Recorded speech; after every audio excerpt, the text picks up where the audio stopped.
As you're going approaching your horse, speak to them, make sure they're looking at you, touch them. So we're going to go ahead now and we're going to groom her face or her head.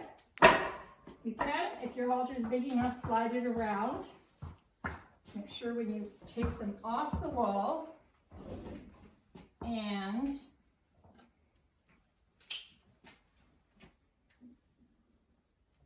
coiling the rope. And you can move their head away from the wall and maybe take them a step over. So if they root with their nose, they're not going to bump you into the wall. You can brush them off like that. Check in here, check underneath. Make sure you check to make sure they haven't banged themselves on the feeder or anything else. Once again, do not put your hands around that. You can guide it like this. Do not wrap your hand around that halter at any time.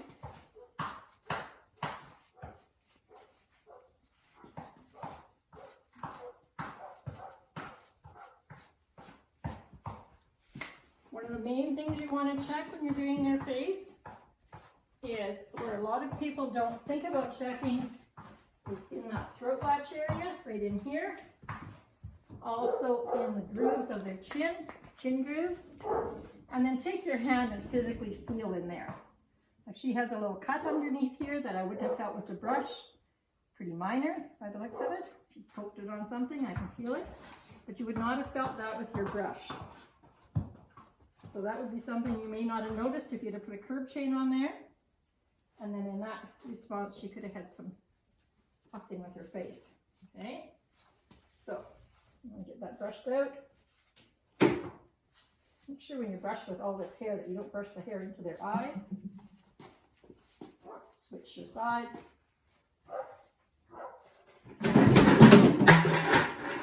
Have the cats in the barn knocking their pails over.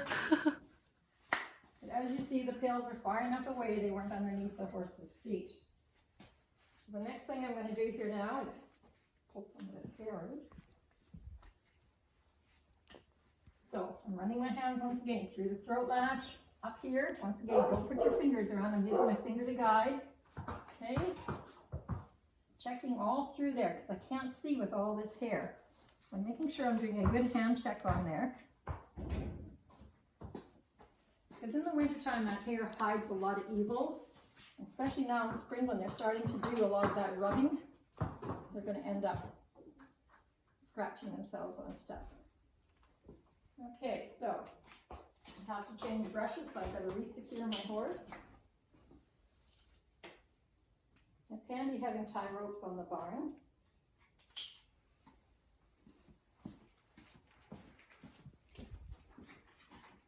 The next thing I'm going to do is we have 3 separate claws.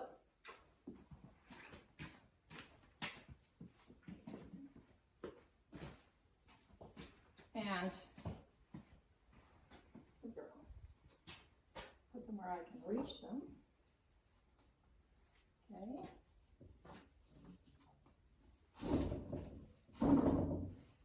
Again, make sure they're untied when you work with their face. Head, face.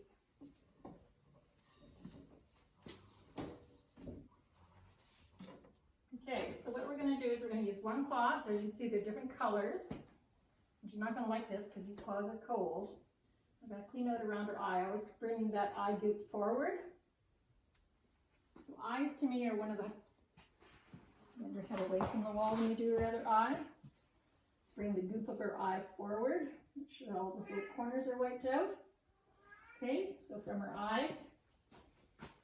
Next I'm going to do is check a nostril. Once again, do not stand directly in front of them because in the summertime, they can think that you're a bug going up in that nose.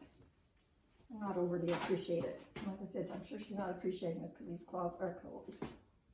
Warm claws would be better. You want to get up in that nostril, and especially in the summertime because the bugs bother them, they get scabbies up in there. Okay. And you want to touch their ears. So you're going to run up over that ear. It takes a while for horses to get so they don't mind this.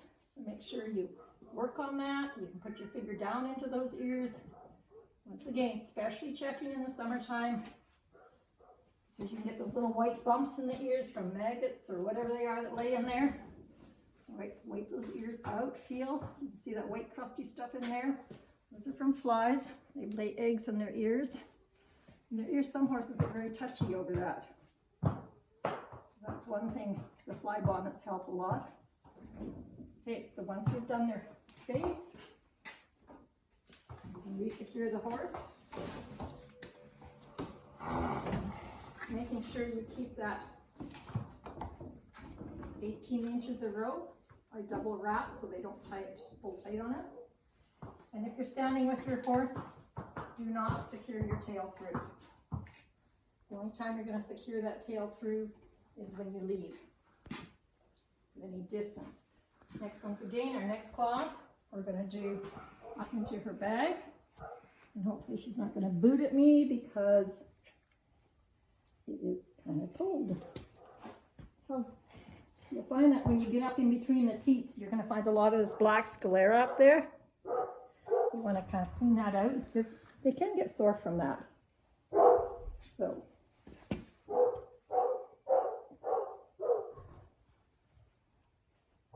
I'm going to make sure that area gets cleaned out. She's not, I'm not sure if she's kind of itchy in there, so there she's kind of fussing here. So watch that back leg. I'm trying to get all that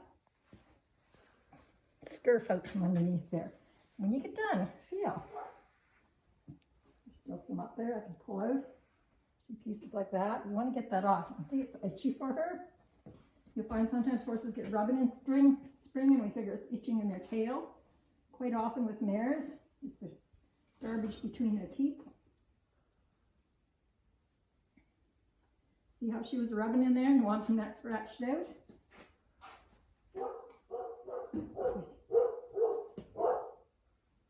So you need to get all that out of there. You can't really get the camera up underneath there, but I cleaned it out with my hands, so nice flow of my fingernails. So you can wipe it off again for her. And as you can see, she's really stretching out. They're wanting me to scratch in there and get at that. So a lot of times when our horses are rubbing their tails, I'm going to move her away from this other animal. Once again, I want her straight in line. Does that feel good? Okay, so I'm going to take this cloth here now, and we're going to clean these pieces out in here, because once again, you can get pretty much sclera in there. I'm going to clean down on her vagina, and check that old rectum. And sometimes you got to scratch their tail to let them to release the tail. So usually if they're clamping, if you scratch on their tailbone, they'll sometimes release for you. There we go, that's better.